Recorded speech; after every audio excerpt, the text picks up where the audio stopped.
అందరికీ నమస్తే. ఈ టెస్ట్లో 50 క్వశ్చన్స్ ఉంటాయి. వాటిని మీరు సాధన చేయండి. ఎంతవరకు మీరు అచీవ్ అయ్యారో మీకు మీరుగా తెలుసుకోండి. తొలి పండుగ పాఠ్యాంశ ప్రక్రియ ఏమిటి? ఇక్కడ 4 ఆప్షన్స్: కథనం, కథ, ఆత్మకథ, సంభాషణ. షేక్ నాజర్కు పద్మశ్రీ పురస్కారం ఏ సంవత్సరంలో వచ్చింది? 1982, 1984, 1986, 1985. క్రింది వాటిలో చింతా దీక్షితులు రచించిన పాఠ్యాంశం ఏది? నా బాల్యం, పొడుపు విడుపు, మా ఊరి ఏరు, మంచి బాలుడు.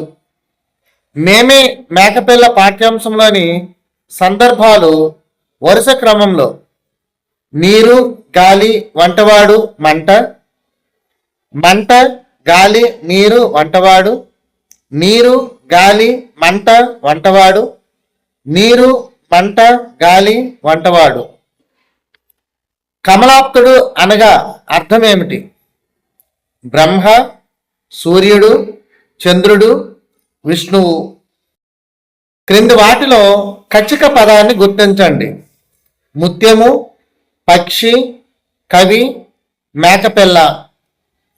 మార్క్ ట్వైన్ రచించిన రచనలను అనువాదం చేసినటువంటి కవి ఎవరు? జంధ్యాల సుబ్రహ్మణ్య శాస్త్రి, పాలగుమి విశ్వనాథం, నండూరి రామ్మోహన్ రావు. దువ్వూరి రామరెడ్డి రచన కానిది ఏమిటి? కృషివలుడు, జలదాంగన, గులాబీ తోట, దివ్య భవనం. కొండపల్లి బొమ్మలకు సంబంధించిన పూర్వీకులు ఏ రాష్ట్రం నుండి వచ్చారు? గుజరాత్, రాజస్థాన్, మహారాష్ట్ర, మధ్యప్రదేశ్. అక్షర రమ్యత, భావన, సౌకుమార్యం, శబ్ద సంస్కారం ఏ కవి యొక్క లక్షణాలుగా చెప్పవచ్చు? దాశరథి కృష్ణమాచార్యులు, చింతా దీక్షితులు, దేవులపల్లి వెంకటకృష్ణ శాస్త్రి, జంధ్యాల సుబ్రహ్మణ్య శాస్త్రి. కింది వాటిలో నానార్థం కానిది: దిక్కు, దిశ, శరణం. మనుజుడు, మానవుడు, నరుడు. పాదం, కాలు, పద్యపాదం. దేశం, రాజ్యం, ప్రదేశం. ఆహా, ఓహో, అక్కడ, ఇక్కడ అనే పదాలు క్రియలు, శత్రార్థకాలు, లక్షణిక అవ్యయాలు. నేను స్నానం చేసి పూజ చేశాను. ఈ వాక్యంలో అసమాపక క్రియ శత్రార్థక, క్వార్థకం, చాదార్థకం, భూతార్థకం. మాటలు పూర్తిగా చెప్పక లోపించిన చోట మరియు అంతము కాని వాక్యము చివర ఉపయోగించే విరామ చిహ్నము కుండలీకరణం, 3 చుక్కలు, అనుకరణ చిహ్నం, న్యూన బిందువు.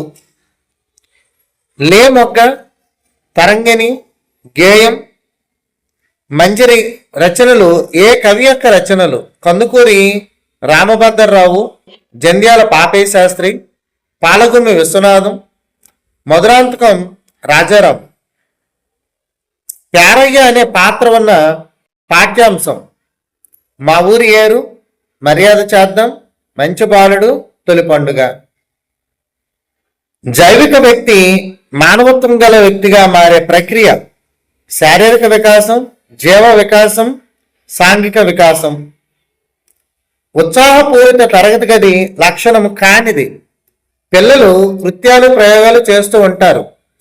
పిల్లలు ప్రశ్నిస్తూ ఉంటారు. పిల్లలు ఒకరితో ఒకరు చర్చిస్తూ ఉంటారు. పిల్లలు నిష్క్రియాత్మకంగా వింటూ ఉంటారు.